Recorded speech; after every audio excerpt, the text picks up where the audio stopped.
worked at the agency for 15 years with a completely clean record, but my wife reported me under her real name for a $2 million bribe. The inspection team investigated for 3 months and couldn't find a single cent unaccounted for. After my name was cleared, my boss shook my hand and apologized. I didn't say a word, turned around and went home. Looking at my daughter's chubby pink face, I suddenly remembered my wife's coldness over the years and that cousin who frequently visited our home. The next day, I took my daughter to the hospital. The moment the DNA report came out, my hands were shaking. Team leader Wang from the inspection team held my hand. His hands were dry and warm. Section Chief Xiao, you've been wrong. I looked at him without a word.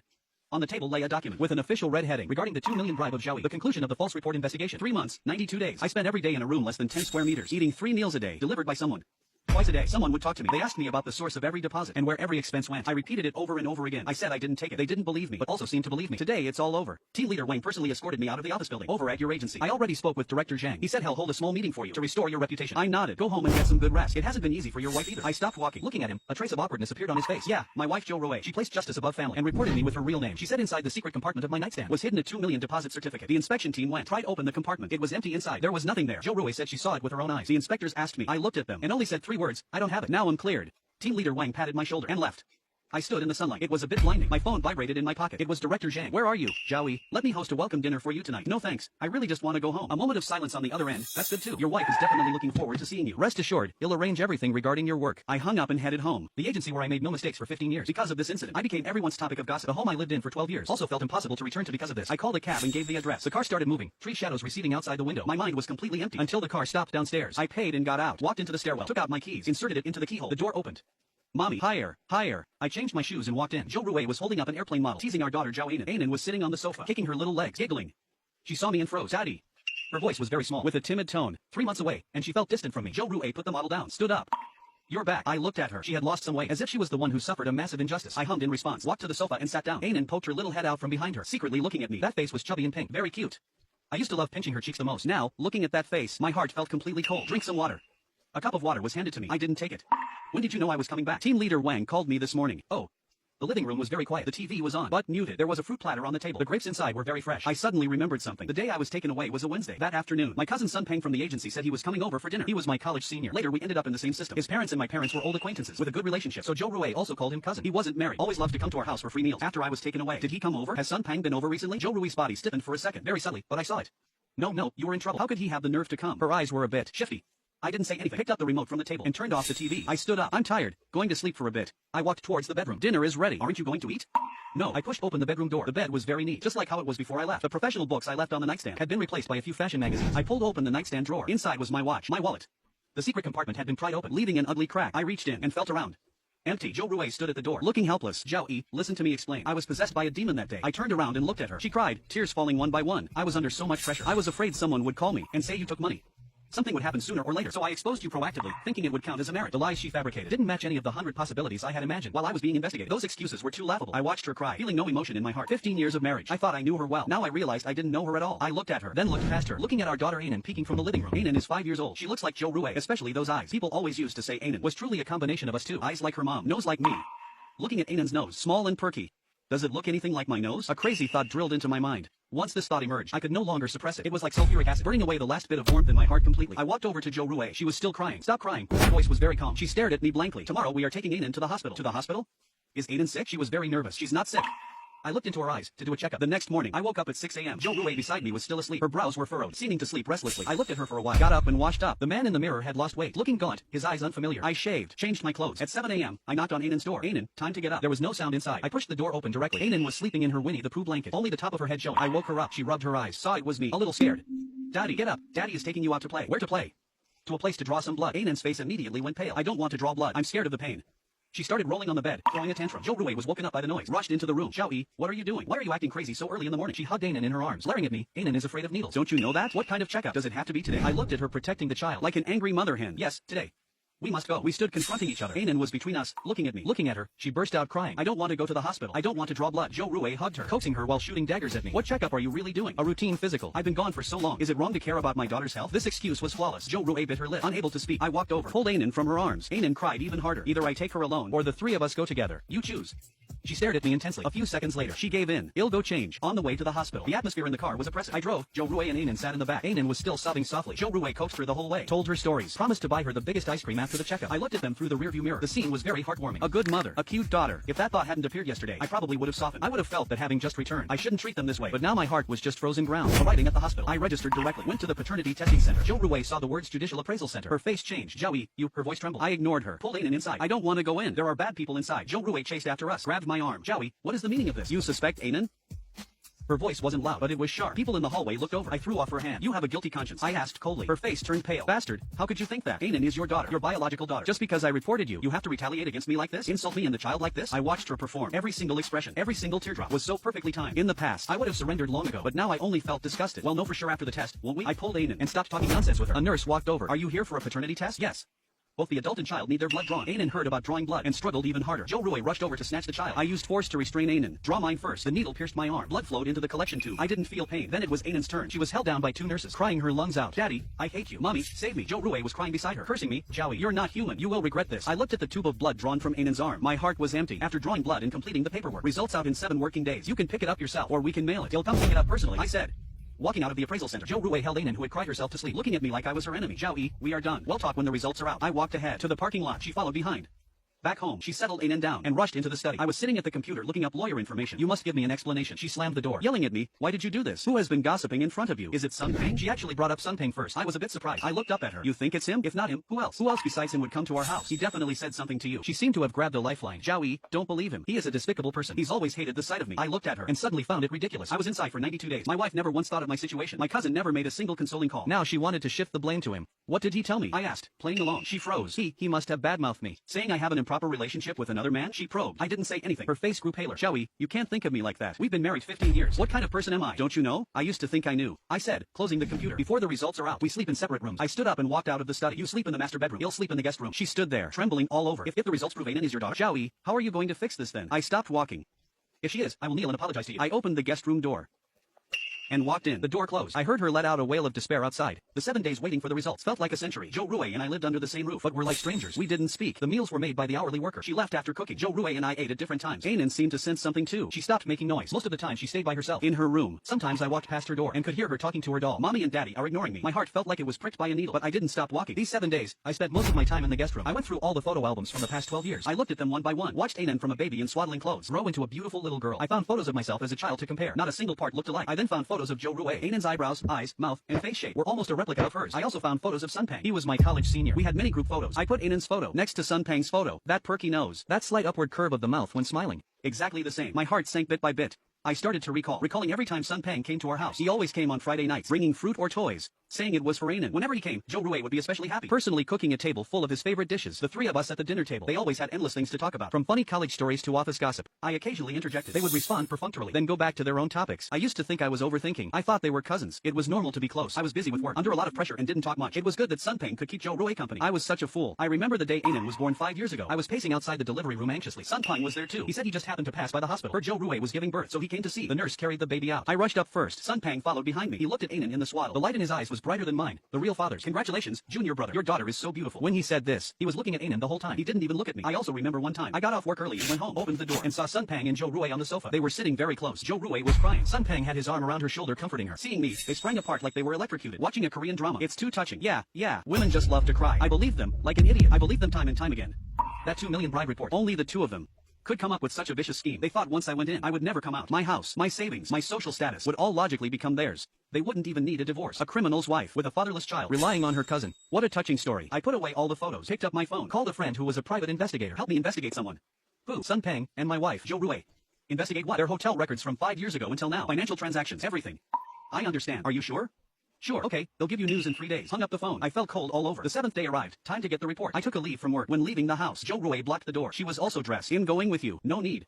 I must go. I want to see the results with my own eyes." She was very agitated, as if certain the results would be what she wanted. Maybe she thought, as long as she acted righteous enough, she could change the facts. I didn't refuse again. Silence all the way. Arriving at the appraisal center, I gave my name. The staff handed me a craft paper envelope. Very thin, but very heavy. So heavy I almost couldn't hold it steady. Jo Rue tried to grab it. I dodged. I pinched the envelope. Fingertips freezing cold. My hands were shaking uncontrollably. Jo Rue also saw. She was scared. "Joey, it's not too late to regret now. Go back and apologize to me and our daughter." "I'll pretend this never happened." I ignored her. Tore open the envelope with shaking hands. Inside was a piece of paper. I pulled it out. My eyes fell directly to the bottom. Appraisal conclusion. That line of black text was like a red-hot knife. knife, stabbing into my eyes, based on DNA analysis results, excluding Zhao Yi as the biological father of Zhao Yinan.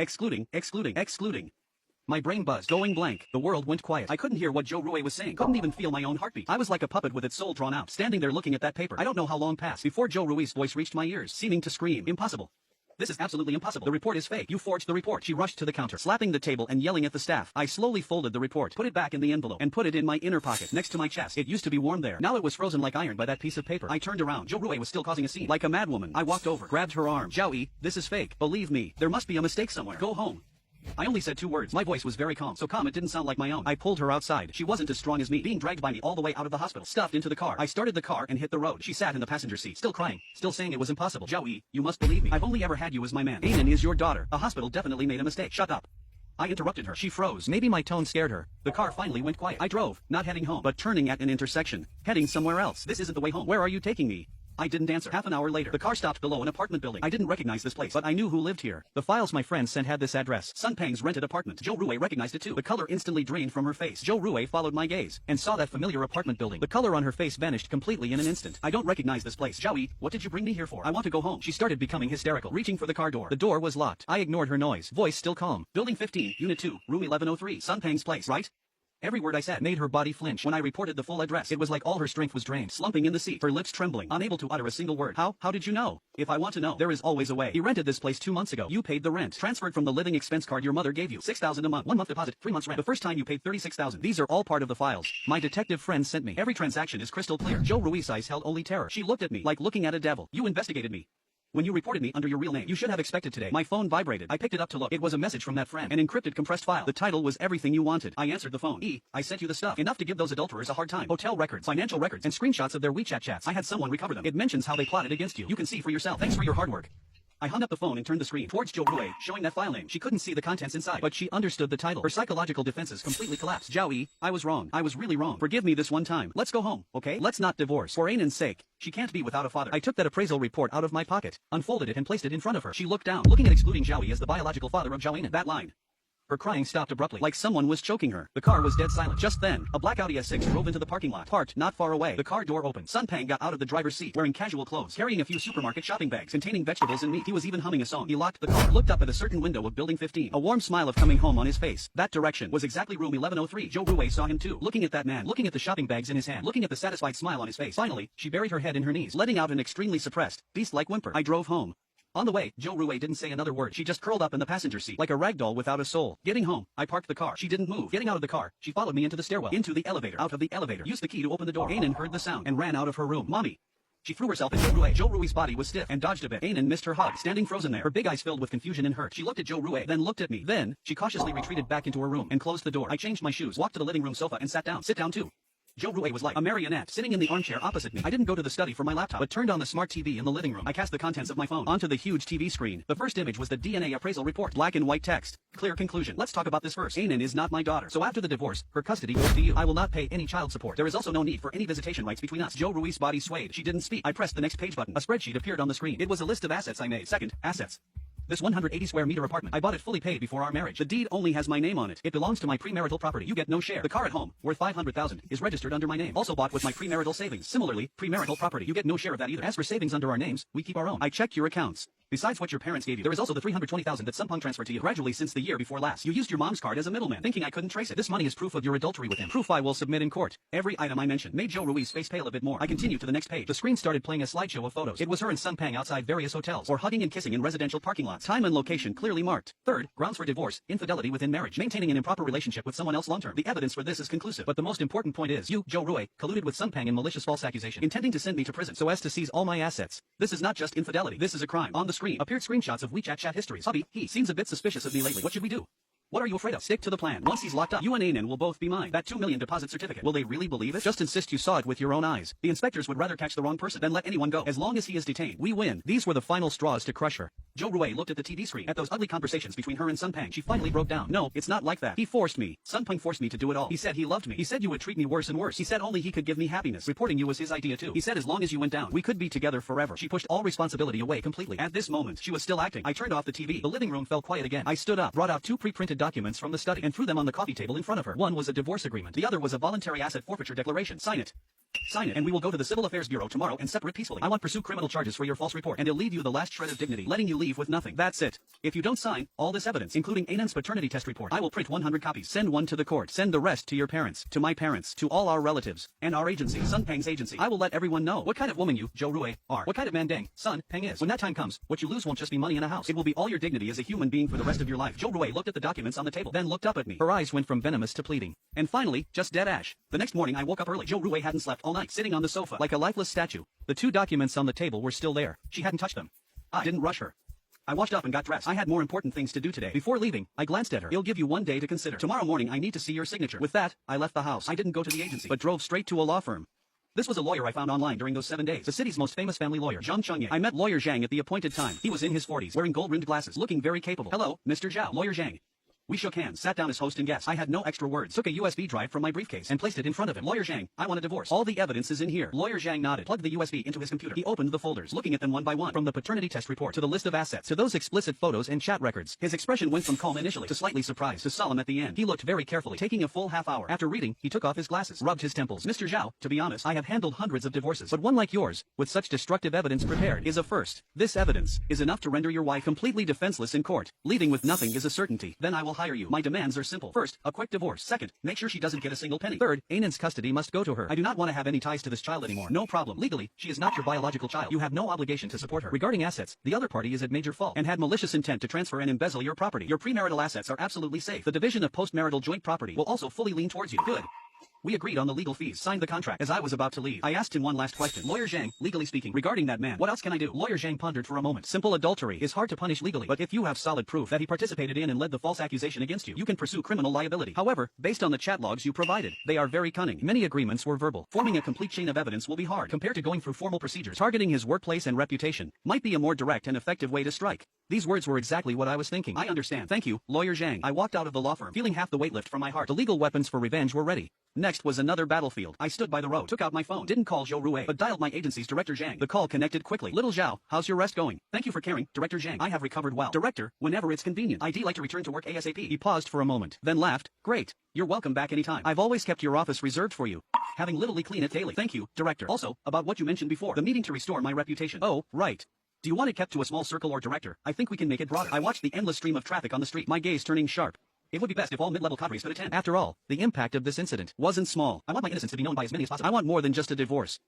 I want to take back everything I lost.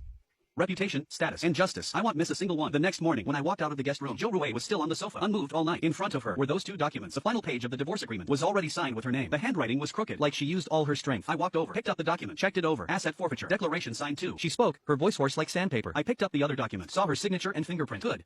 I put the documents into my briefcase. Get your ID, household register, and marriage certificate ready. 9 a.m. at the Civil Affairs Bureau. Seeing I wasn't going to look at her again, I turned to head out. Zhao Yi.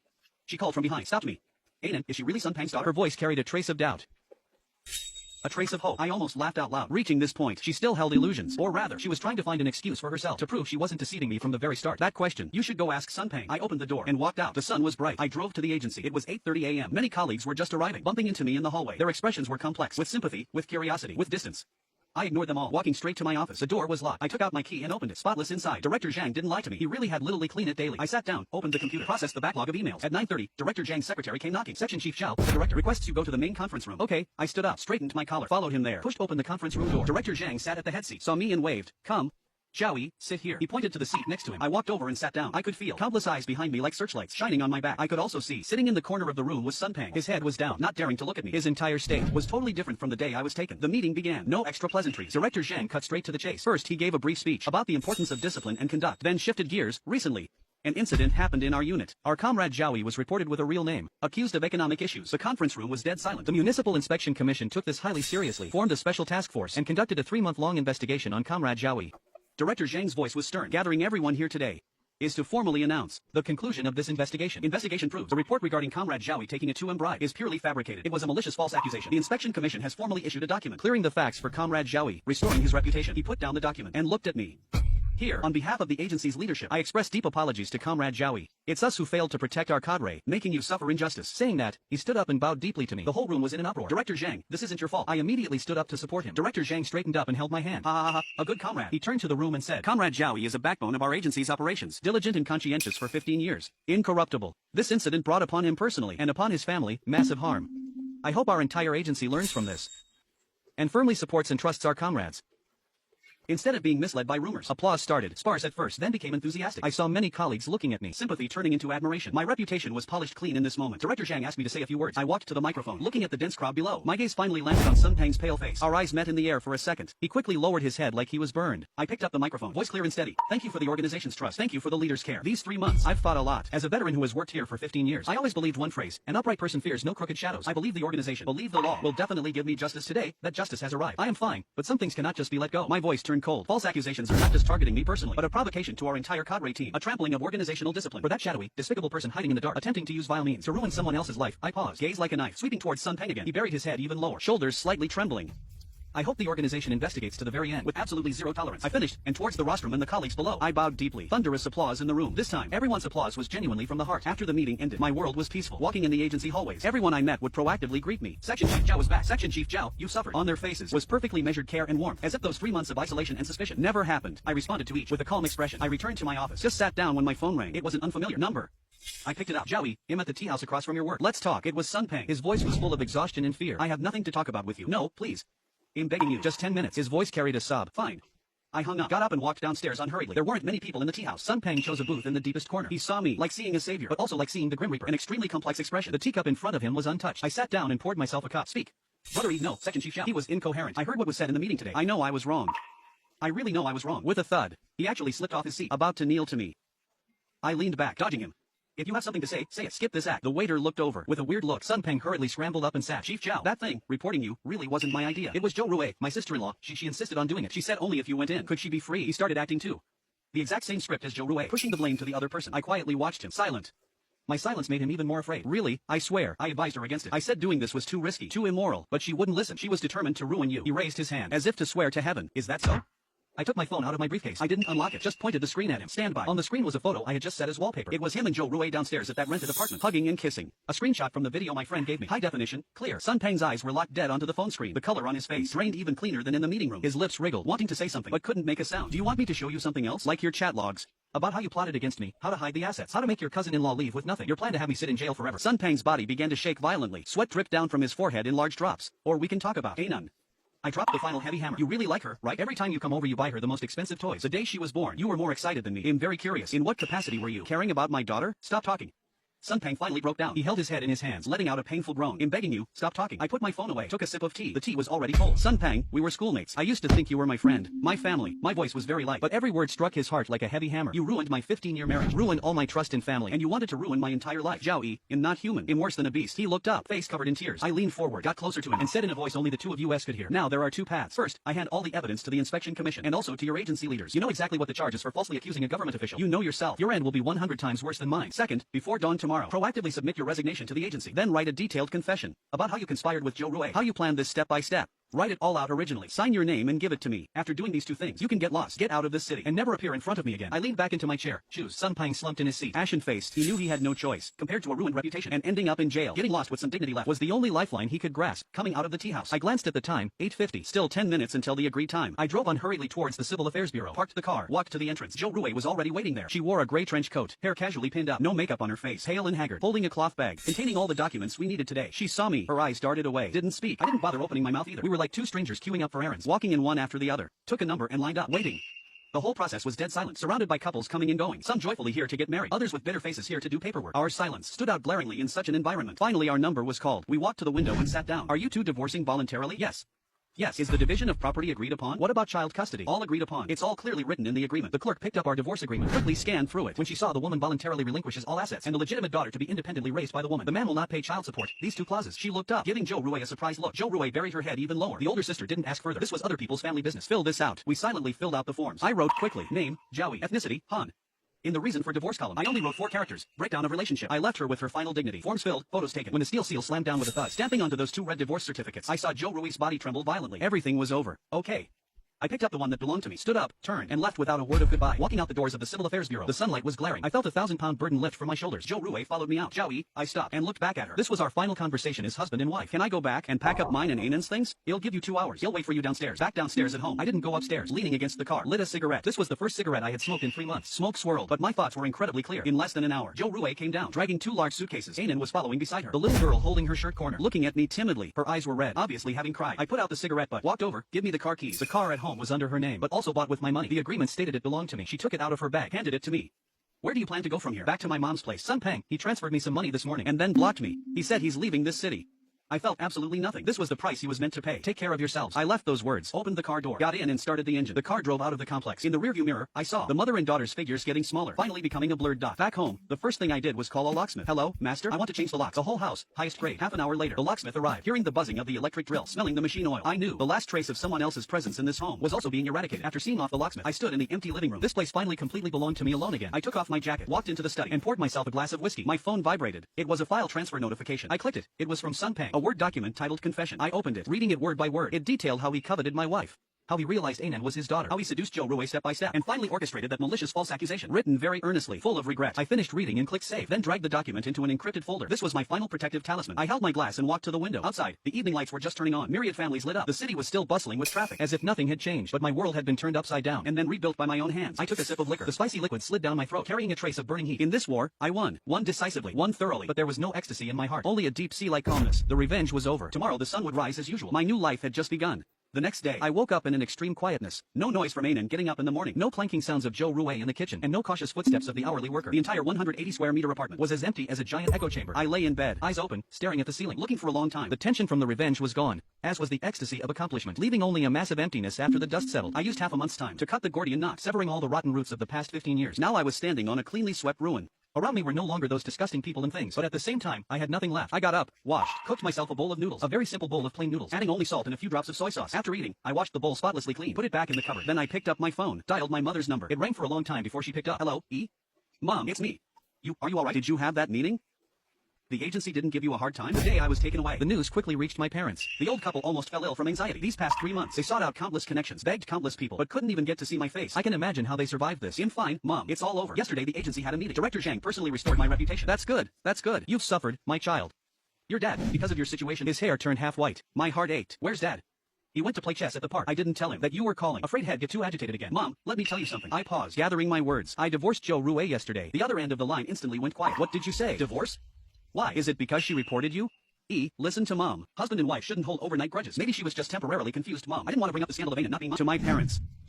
Afraid they couldn't handle the shock. To them, Ainan was their only granddaughter, the apple of their eye for 5 years. Letting them know the truth would be too cruel. She's been seeing someone else for a long time. Reporting me was something they planned together, trying to get me put away so they could be together. Another dead silence on the line. This time, I could clearly hear my mom's heavy breathing. That bitch. How could she dare? How did our Zhao family ever wrong her? You treated her so well. How could she do something worse than a beast? It's all in the past. Mom, the divorce is final, and she left with nothing. From now on, we have absolutely nothing to do with her family. And Ainan? Who does Ainan go with? With her. How can that be? Ainan is the Zhao family's granddaughter. She can't follow a woman like that. Mom, I've already made my decision about this. You and Dad should act like you never had this granddaughter from now on. Saying that sentence felt like my heart was squeezed hard by a hand. It hurt, but short-term pain is better than long-term pain. Mom was silent on the phone. She is a smart woman. She probably heard from my tone. A deeper, unshakable resolve. She didn't press further. Mom understands. E, you live well by yourself then. Come back home whenever you miss it. Yeah, I know. Hanging up. I felt like I had fought another battle. I sat on the sofa for a long time, until sunlight shone through the window, warming my face, bringing a hint of warmth. In the afternoon, I returned to the agency. Director Zhang called me into his office. He personally brewed tea for me. Zhao, have your family matters been sorted out? Sorted out. Thank you for caring, Director. He nodded, sighed. Jo Rue sighed. I watched you two get married. Never expected it would end like this. That Sun Peng submitted his resignation yesterday morning, said he had family matters, and had to return to his hometown. I know. I remained expressionless. Sun Peng's confession letter was locked in my drawer. Had better not let me ever see him again in this life. Director Zhang looked at me with a look of appreciation and approval. Zhao, that you can recover so quickly is very good. Suffering such a great injustice and still maintaining calm, handling all problems reasonably and properly. To be honest, I admire you a bit. This incident was a disaster for you, but also a test. He changed the subject. The city is launching a smart city project recently, involving coordination across multiple departments. It's a tough nut to crack. I recommended you to the higher-ups to have you lead and form a special task force. This was more than just a signal. It was a signal that the agency is going to heavily promote someone. If this project is done well, it will be crucial to your future development. Director Zhang looked at me meaningfully. How about it? Do you have confidence? I stood up and nodded sullenly to Director Zhang. I do. The preparatory work for the new project was overwhelming. I threw all my energy into it. Holding meetings, researching, writing proposals, coordinating departments. I was busy until very late every day before going home. This kind of busyness was like good medicine, leaving me no time to think about those messy things, making me feel like I had found my life's coordinates again. My life seemed to be slowly returning to the right track. However, just when I thought I could completely say goodbye to the past, a phone call still shattered this peace. The call was from my former mother-in-law. Seeing that number, I originally wanted to hang up directly, but after hesitating for a moment, I still answered it. Little E, you goddamn bastard. Do you have any conscience left? As soon as the call connected, it was a barrage of curses. Look what you've done to our Jo Rue, divorcing her and leaving her without a single penny. How could you be so cruel? She bore you a daughter, slaved away for you for so many years, and this is how you treat her. My former mother-in-law's voice was so shrill it almost pierced my eardrums. I moved the phone a little further away, listening quietly, waiting until she was tired of cursing. Panting, I finally put the phone back to my ear. Are you done? You must give our family an explanation. You must compensate Jo Rue. The house, the car, the savings, you must give her half. Otherwise, well, go make a scene at your agency. Go report you to the Discipline Inspection Commission. Accuse you of abandoning her, forsaking your wife and daughter. Is that so? Are you sure you want to know why I did this? The other end of the phone froze for a moment. Isn't it just because she reported you? Wasn't she doing that for your own good? She was deceived by someone. It seems Jo Rue didn't tell you the truth. I walked to the window, looking at the heavy traffic below. Then let me tell you two things. First, your daughter conspired with her lover, that man named Sun Pang, to carefully plan a false accusation to frame me. The goal was to get me put in jail. And then they could legitimately seize all my property. This wasn't a momentary lapse in judgment. This is a crime. You, second. I paused, saying word by word. The child your daughter had with another man made me raise her like a fool for 5 years. The granddaughter you've held for 5 years has absolutely no blood relation to my Zhao family. After I finished speaking, the other end of the line fell into a dead silence. I could imagine the old lady on the other end. What kind of expression she had at this moment? Was it shock, shame, or anger? I didn't care. After a full minute passed, a smack sound came from the phone, like the phone dropping to the floor. Then the call was hung up. I looked at the darkened screen, let out a long breath. In this world, the last trouble that might come to pester me had also been resolved. I opened my phone's contacts, found the father-in-law and mother-in-law groups, and pressed the delete key, clearing out all the contacts inside. From now on, rivers and mountains apart. We shall never meet again. That night, I was home alone, made myself a sumptuous dinner, 4 dishes and 1 soup, all things I liked to eat before, but Jo Rue found too troublesome and never made. I opened a bottle of red wine, poured myself a glass, sitting alone at the huge dining table, eating slowly. The house was very quiet, also very empty, but for the first time I didn't feel lonely. It was an unprecedented sense of freedom and relaxation. I no longer needed to accommodate anyone, didn't need to fake any emotions. I am me, living for myself. After dinner, I thoroughly cleaned the house, packing up everything that carried the living traces of Jo Rue and Anan, and threw them into the garbage station downstairs. Photo albums, toys, their clothes, shoes. When I threw away the last garbage bag and straightened my back, I felt my whole body become incredibly light. Back home, I took a hot bath, lying in the bathtub. I even started to envision how to redecorate this house, replace those tacky soft furnishings with my favorite minimalist style, convert Anan's kids' room into my study and home gym. Thinking about it, I actually laughed out loud. That was the first genuine smile from the bottom of my heart in months. Time flew by. In a blink of an eye, another month passed. The Smart City project was advancing methodically in my hands. The special task force I led was extremely efficient, with remarkable results, and was singled out for praise by city leaders several times. My prestige in the agency also rose. The way everyone looked at me had shifted from the initial sympathy and curiosity to pure respect and admiration. No one gossiped about my family affairs behind my back anymore. Work became my whole life, and I really enjoyed this state. That afternoon, I had just finished a coordination meeting. Director Zhang had his secretary call me over. Walking into his office, I noticed the atmosphere was a bit different. Several deputy directors were unexpectedly all there. Zhaoyi, sit. Director Zhang pointed to the chair opposite him, wearing a familiar, meaningful smile. I had a pretty good idea in my heart, but sat down without showing it on my face. Comrade Zhaoyi, asking you to come here today is to announce an organizational decision. After research by the Bureau's party group and approval by the city, we have decided to appoint you as the deputy director of our bureau, in charge of business and informatization construction work. After he finished, he led the applause. The other deputy directors followed suit, with smiles on their faces. Congratulations, Deputy Director Zhao.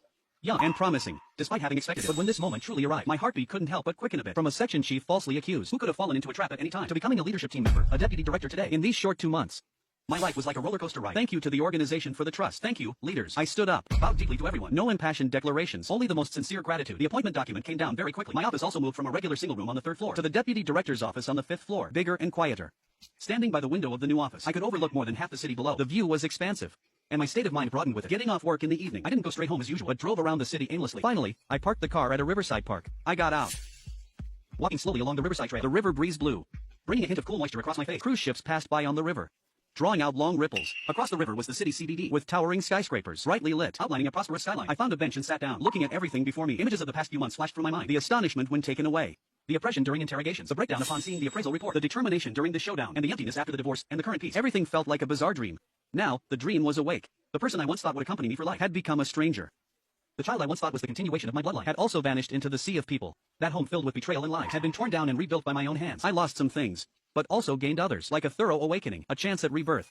I don't know what my future will look like, whether I'll meet someone else and start a new family. I don't know, and don't want to think about it. I only know, from today on, I will live more wonderfully for myself. I took out my phone, saw that a colleague from the project team had sent a message an hour ago. It was the final version of a technical proposal. I opened the file and started reading earnestly. The night grew deeper, the river breeze grew cooler, but in my heart was an unprecedented warmth and brightness. The past has turned the page.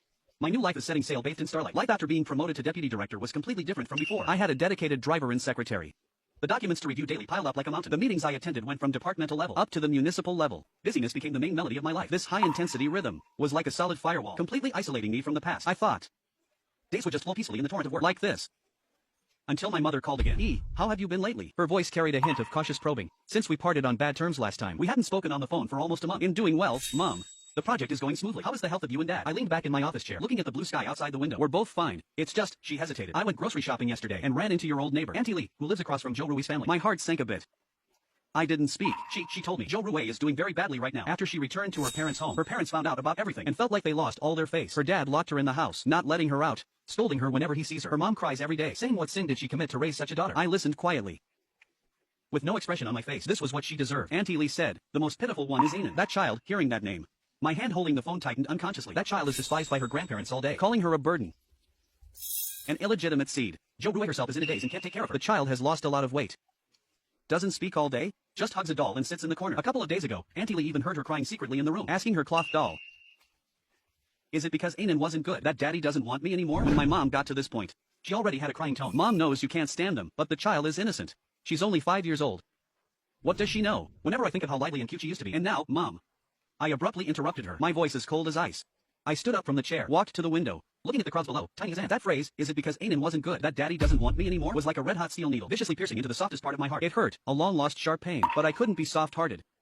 I couldn't step back even an inch. This matter ends here. I have no relations with them anymore. Whether they live or die has nothing to do with me. In the future, do not bring up anything about them in front of me. If you still acknowledge me as your son, then promise me. On the other end of the line was my mother's long silence and a suppressed sigh. I know.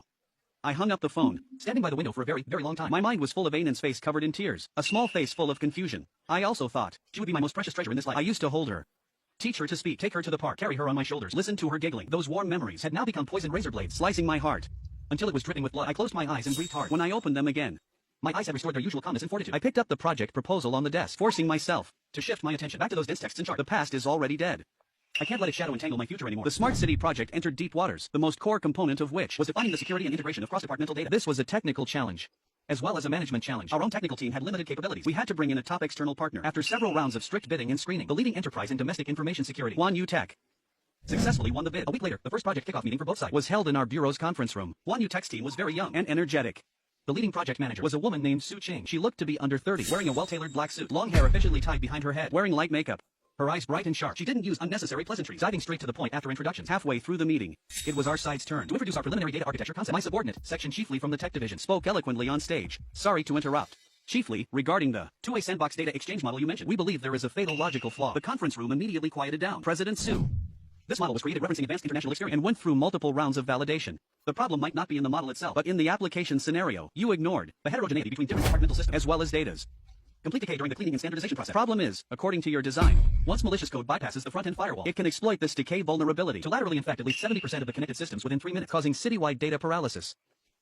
Her speaking pace was fast, but her logic was extremely clear. A series of professional terms and precise data hit Section Chief Lee so hard he was speechless, fine beads of sweat seeping from his forehead. The atmosphere in the room was a bit awkward. Everyone looked at me, wanting to see how I, the newly appointed deputy director, would handle this show of strength. I looked at that confident and focused woman in front of the whiteboard, feeling not a shred of displeasure in my heart. Instead, a surge of appreciation welled up. President Su is right. This is indeed a blind spot of ours. Professionals should do professional things. We are all ears to hear Wanyu Tech's brilliant opinions. My statement eased the atmosphere in the room. Su Ching also glanced at me, a flash of something unusual in her eyes. The following time became her solo performance. The solution she proposed was logically tight, ingeniously conceived.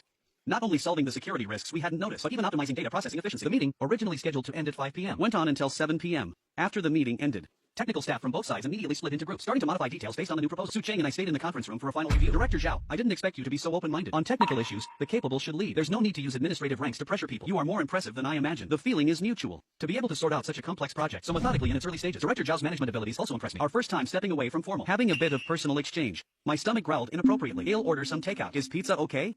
Sure, my treat. Consider it thanks to Director Zhao for the support today. We were in the empty conference room, eating pizza and drinking cola. We talked a lot. From the future of AI to the bottlenecks of the big data industry, I found that not only were her technical skills solid, her knowledge was also extremely vast. Chatting with her was a pleasure. Going home that night, lying in bed, what swirled in my mind was no longer Joe Rui's betrayal nor Ainan's tears, but a brand new, vibrant figure, and arguments with her about algorithmic ethics. I realized my world, without my knowing, had a new light shining into it. The cooperation with Wanyu Tech went even smoother than I expected. Su Qing's team demonstrated astonishing professionalism and dedication. Under her leadership, the project's hardest technical hurdles were conquered one by one. My interactions with her also increased. We would have short meetings almost every day, and an in-depth review once a week. We stayed up late together modifying proposals, and also over a technical detail, argued until our faces were red. She was strong and worked hard. I often saw her leaning back in her chair after meetings, pinching the bridge of her nose, looking exhausted.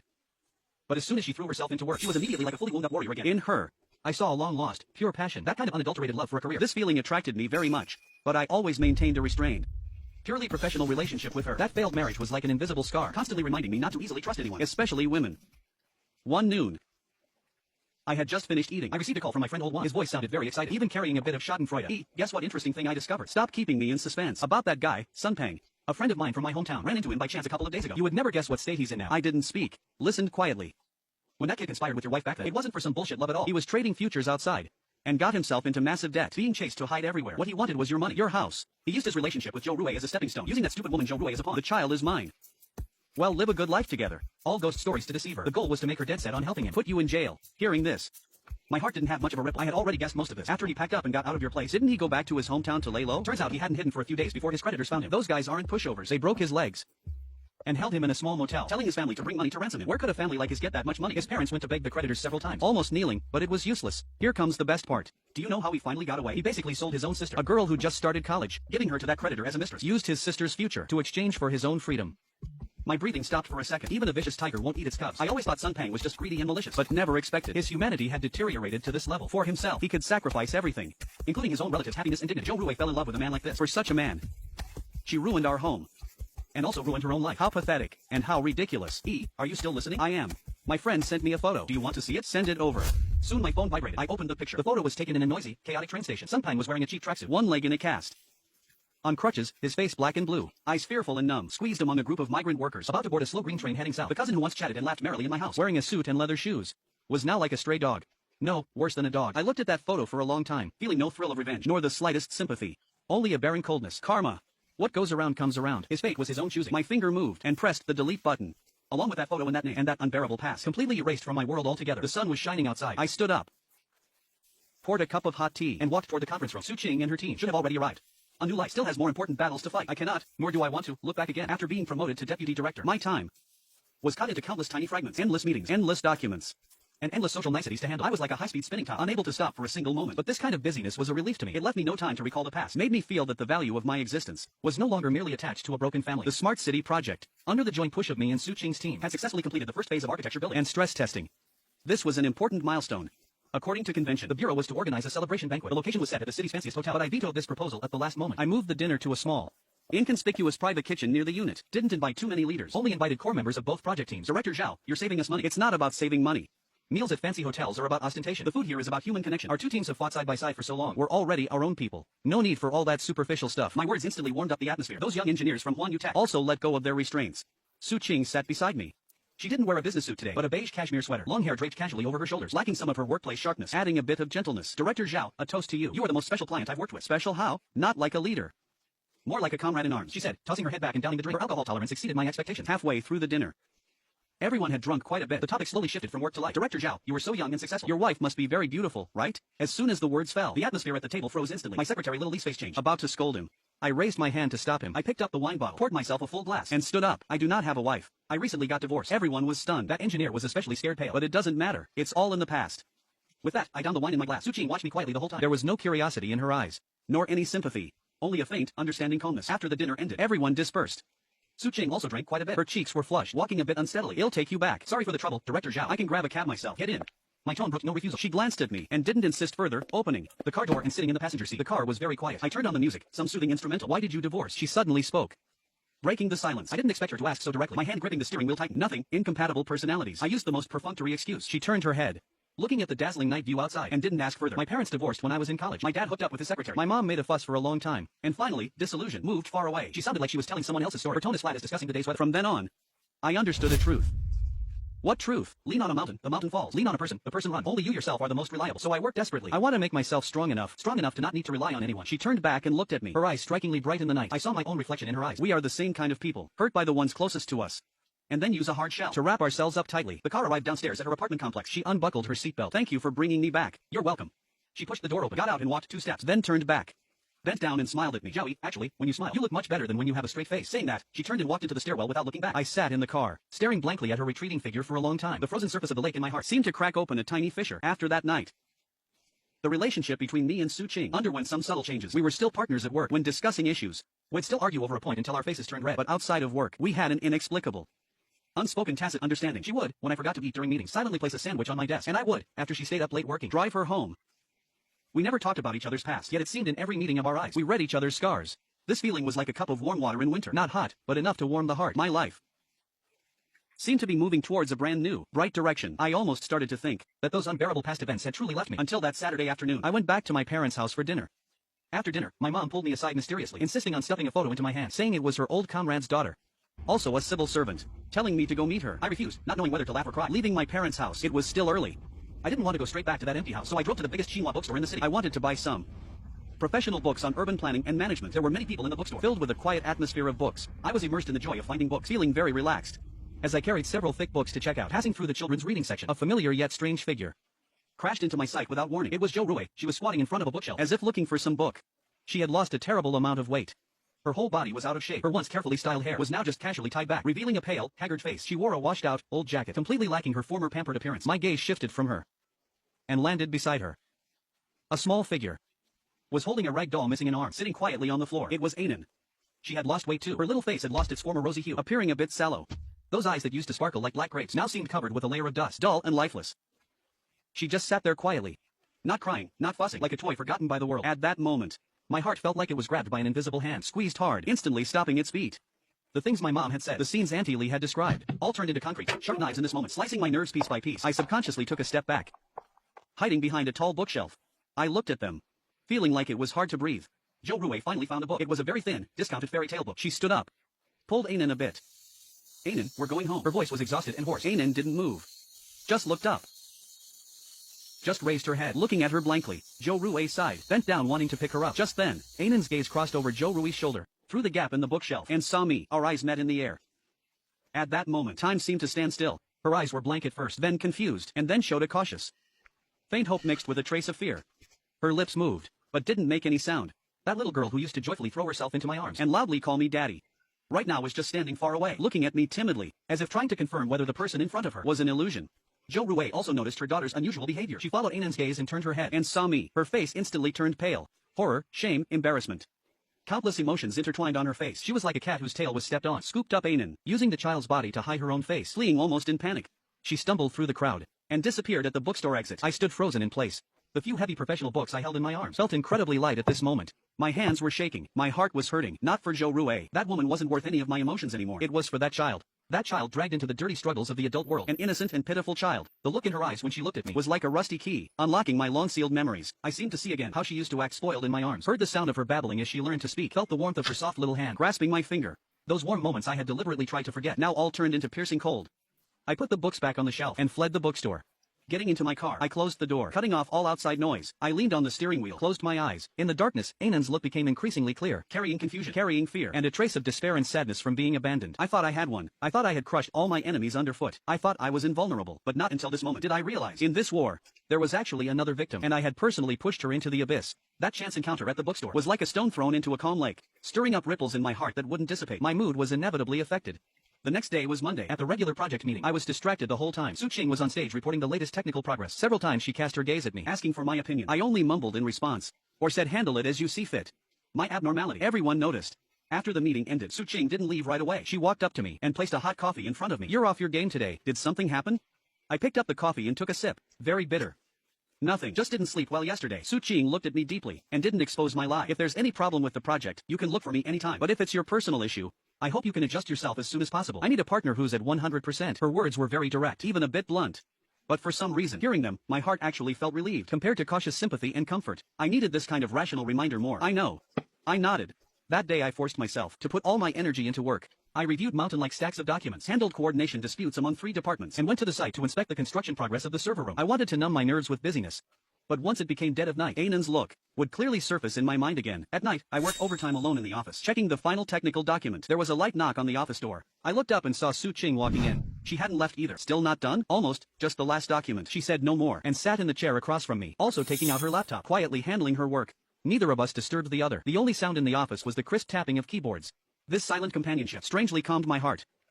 An hour later, I finished all the work. I closed the laptop, letting out a long breath. Let's go, they'll take you home.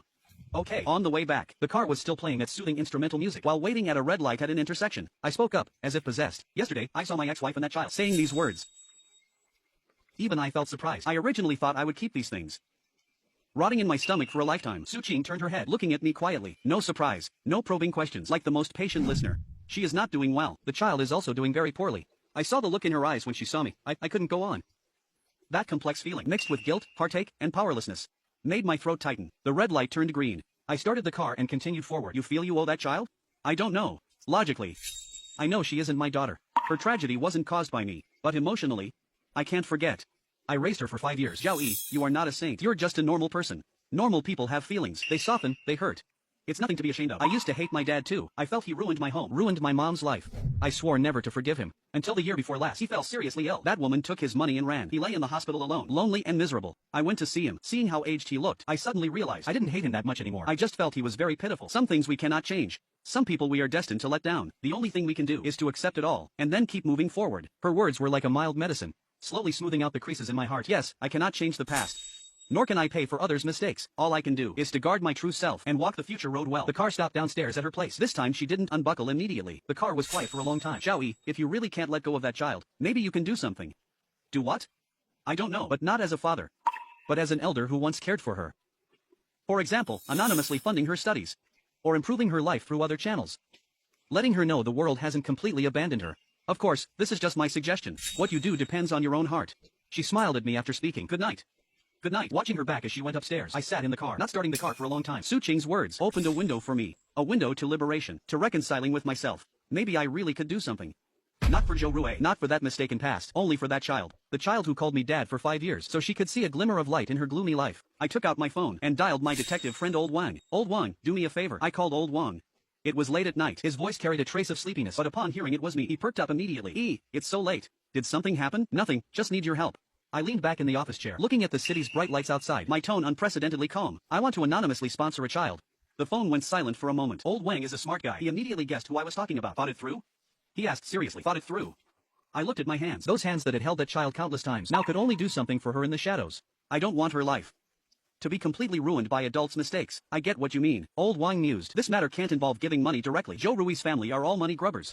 If the money reaches their hands, not a penny will be spent on the child. It will only be used to plug their own holes. That's what I thought too, which is why I came to you. You have broad connections. Help me figure out a foolproof plan. Old Wang pondered on the phone for a long time. There is a way. He said, we can set up a special education trust fund. Find a reliable law firm to execute it. This money would be independent of their family, regulated by lawyers. The sole beneficiary of the fund is that child, Zhao Weinan. The use of funds would also be strictly limited to her education, healthcare, and basic living security. This proposal was exactly what I wanted. For example, tuition and tutoring class fees can be paid directly by the law firm to the schools and institutions. Medical expenses would be reimbursed based on hospital receipts. Living expenses can be monthly, under the name of subsidies from kind people in society, given by community workers or teachers at the child's school, in the form of physical items like clothes, food, and school supplies delivered to the child's hands. This way we can maximize the guarantee that this money is truly spent on the child. Old Wang's logic was meticulous and comprehensive, completely dispelling my concerns. This method is good. I said, the beneficiary's guardian, which is Zhou Rui, only has the right to know and absolutely no right to dispose of it, and she must sign an agreement.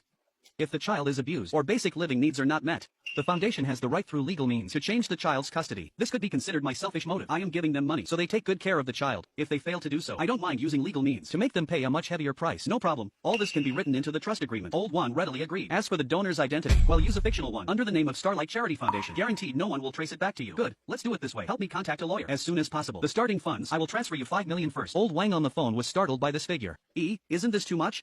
Raising a child doesn't take this much. Not much. I looked out the window with a faint look in my eyes. I originally thought this money was to be her dowry. Now just treat it as giving it to her early. What I can do for her in this life is only this much. Hung up the phone. I felt a huge boulder in my heart fall to the ground. I can no longer love her as a father, but at least I can use my ability to hold up an umbrella for her, so she won't be so helpless in the storms of the future. This is a release, and a reconciliation. Reconciliation with myself. I picked up my phone, found Su-Ching's chat box, sent 2 words over, thank you. She replied very quickly. Also 2 words, good night. Looking at those 2 words, the corners of my mouth involuntarily turned up slightly. I knew the ice lake in my heart was slowly melting.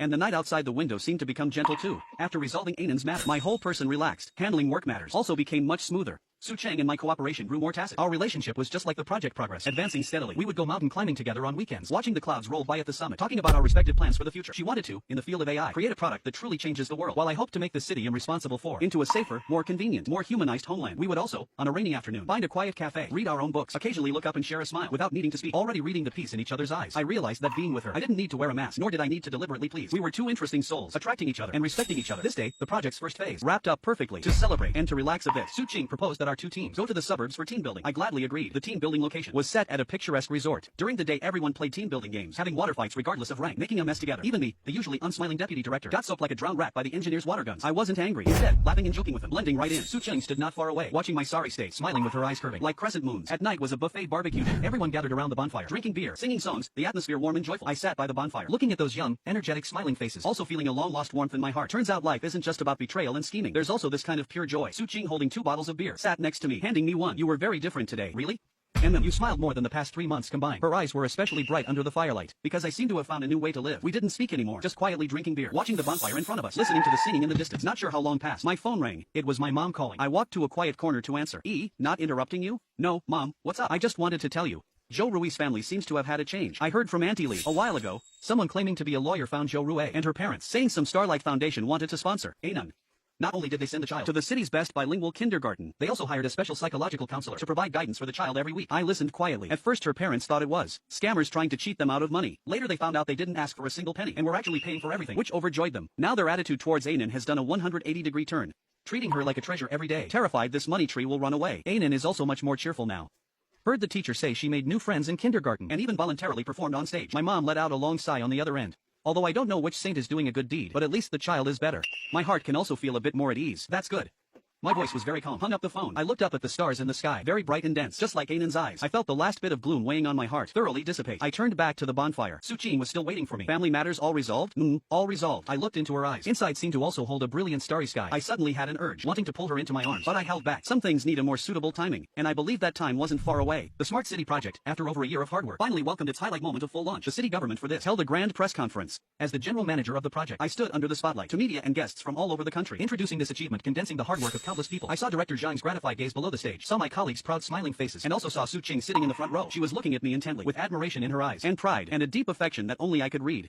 The press conference was a complete success. At the celebration banquet that night, the mayor attended personally, praising me highly, and publicly promised that the next, more important urban development project would also be spearheaded by me. I became the most prominent focus of the whole event. Applause, praise, and congratulations flooded towards me like a tide. I responded to each with a smile, but my heart was incredibly calm. These were what I deserved. What I had, after going through purgatory like betrayal, conquered for myself, step by step, with my own hands. After the banquet ended, I politely declined all subsequent socializing, and walked out of the hotel with Su Ching. The night breeze was slightly cool, blowing away the tipsiness. We didn't take a car, but walked side by side on the tree-lined path outside the hotel. Congratulations, Director Zhao. No, now I should call you the great hero Zhao. Congratulations to you too, President Su. Without you and your team, this project wouldn't be where it is today. The final balance of the cooperation payment will arrive tomorrow. In addition, the bonuses for all members of your team, I will personally fund doubling them. Director Zhao is truly generous. We walked and chatted along the way, the atmosphere relaxed and pleasant. Just as we were about to reach the parking lot, a frail figure suddenly rushed out from the shadows by the road and blocked our way. It was Zhou Rui, wearing ill-fitting old clothes, with a sickly pallor on her face, her eyes fixed dead on me. That look was filled with despair and desperate madness. Su Ching instinctively moved a step closer to me, her eyes becoming alert. I gently patted her hand, signaling her to relax. Then I looked at Zhou Rui. What is it? My voice was as cold as December ice. Zhou Rui's voice was terribly hoarse. She glanced at Su Ching beside me, a flash of jealousy and venom in her eyes, but she still turned her gaze back to me, pleading, "Can you lend me some money? Give me some money." Reason? Anon is sick. A very serious illness. The doctor says she needs surgery. It will cost a lot of money. Our family has no money left. That little bit of money you gave me was long ago taken by my parents to pay off my brother's gambling debts. Zhao Yi, I'm begging you, for the sake of our past as husband and wife, for the sake of Anon calling you dad for 5 years, save her, please. She is innocent, she said, about to kneel down. I watched her clumsy performance, with not a single ripple in my heart. The supervising lawyer from the Starlight Foundation would send me a report every week about Anon's recent status. I know the child is very healthy and happy right now. Every word Zhou Rui said was a lie. She probably saw in the news my current success, and saw I had an excellent woman like Su Ching by my side. She was unwilling to accept it. She was jealous. She wanted to use the child as a final bargaining chip to extort a little more from me, or rather, just purely wanting to bring trouble to me in my new life. If it were in the past, I might have flown into a rage, ruthlessly exposed her, humiliated her. But now, looking at this woman in front of me whose soul was twisted by jealousy and greed, I only felt she was pathetic. Zhou Rui, I've already said it, there is no longer any relationship between us. As for Anon's medical issues, I made arrangements long ago. Lawyer Wang from the Starlight Foundation should have already sent you the relevant medical security agreement. To you, Anon enjoys lifelong top-tier medical insurance. No matter what illness, all expenses will be covered by the foundation. You just need to take her to the designated hospital. You don't even need to sign. I looked at her eyes widened in shock, and added, emphasizing every word, you coming to find me today is nothing more than wanting to use the child as an excuse to ask for another sum of money. Let me tell you, impossible. From the moment you falsely accused me, you should have realized, in this lifetime, you will never get another penny from me. If you truly want what's best for the child, then properly utilize the resources the foundation gave you, and raise her well. If you dare use the child as a bargaining chip again, and harbor thoughts you shouldn't have, I have plenty of ways to make you lose custody of her. My words were like cold knives, completely severing her last shred of hope. She slumped to the ground, face ashen, unable to utter another word. I didn't spare her another glance. I turned around, and naturally took Su Ching's hand. Her hand was very warm. She also held onto mine, giving me a reassuring smile. Let's go home. Okay. Holding hands, we walked beneath the city's dazzling lights, towards our car, and towards our shared, brand new future. Behind us, that woman who once destroyed my whole world had been thoroughly left behind by me in the dust of history.